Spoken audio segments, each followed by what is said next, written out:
When a ballroom dance teacher approaches you, encouraging you to take lessons with them for any reason, run. Do not walk the other way. Guys, I have seen this play itself out repeatedly over the years, from the newcomer all the way through the championship level, and it always occurs for competitors.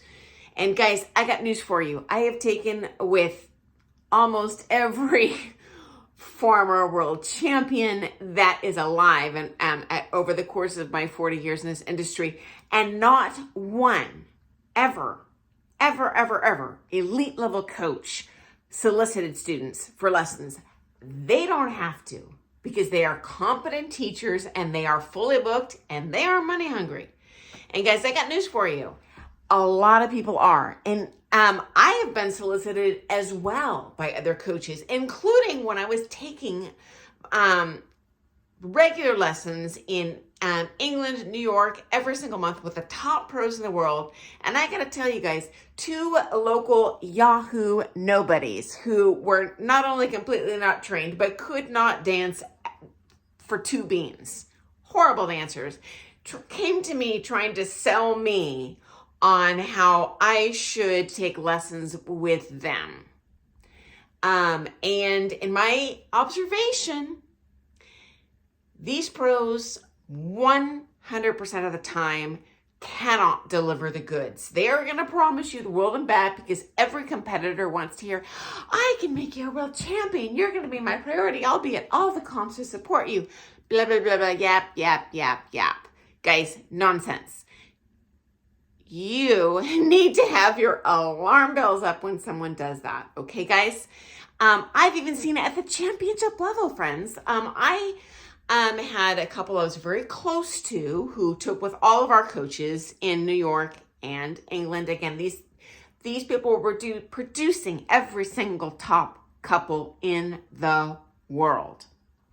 And the guy was a trained dancer, but was totally incapable of even maintaining their skill level, let alone taking the next level. But sure enough, he approached them on the sly at a comp when their coach wasn't there and was like, oh, you need to switch. That pro doesn't value you.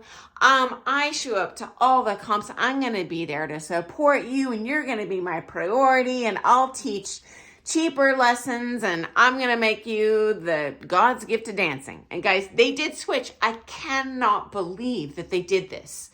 Even if our existing coaches weren't all that in a bag of chips, which they were, producing all the best dancers.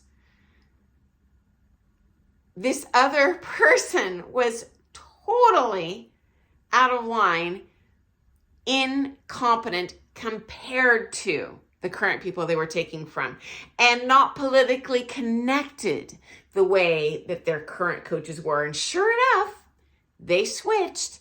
And guess what, friends? Their results not only stopped growing, but they actually were surpassed by couple after couple after couple over the years. And to this day, I am gobsmacked as to how this pro did a snow job on them, telling them how much better he is than the coaches that they dumped. I am somewhat gobsmacked. My only guess, having seen this with another teacher that did the same thing, is they just kept hard selling, well, oh, you're going to be a national champion. And the sad thing is, guys, this person, that particular pro was hard selling on take with me. I can't wait to make you national champions. This particular couple, honestly, guys, I'm just saying it like it is, did not have the potential at all.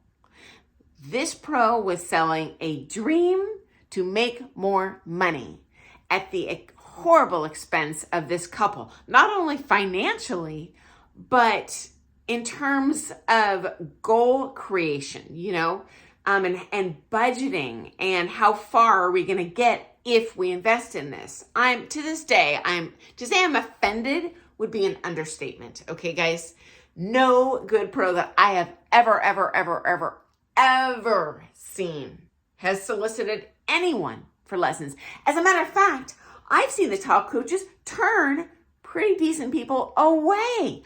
I saw my own coach in kind of the reception area of the Ballroom Dance Studio where we were taking coaching in New York. Have one couple come to him for the first time. They reached out to them. He taught them a private lesson, went out, after their lesson into the reception area and was like, I'm sorry, I'm going to be wasting your time coaching you. Unless, you lose 20 pounds and you lose 30 pounds, you're wasting your time and money.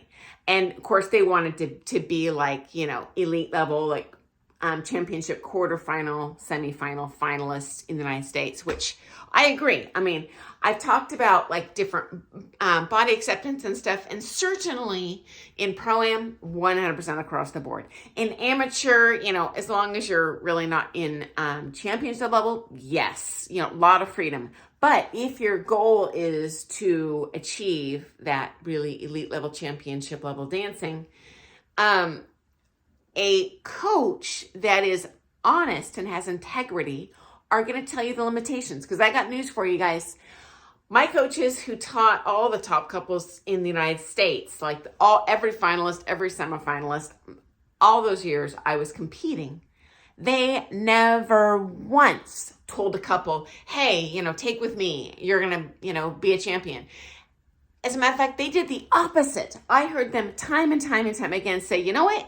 It doesn't matter how many lessons you take with me or who you take with. There's going to be political limitations. There's going to be financial limitations. I cannot guarantee you diddly squat. I can't even guarantee that you make it out of one round, let alone win the national championships. Now, obviously, they were creating national champions, but they were selling no one on a dream. And in terms of price, guys, generally speaking, you get what you pay for.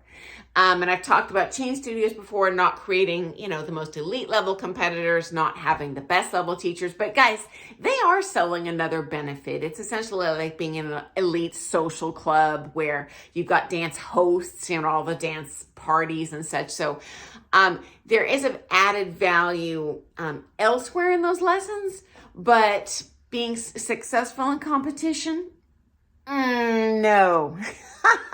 So guys, I hope this helps someone out there. Fortunately, I never took that bait. And frankly, by the time I was at championship level and these nobodies were trying to get me to take lessons with him, I was very polite, but you know what?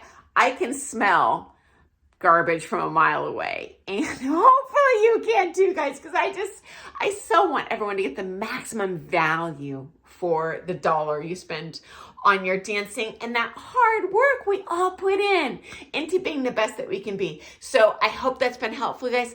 If you like all things ballroom dance, hit that little bell button because I share different stories every single day. And hopefully you find them helpful or, hey, at least entertaining.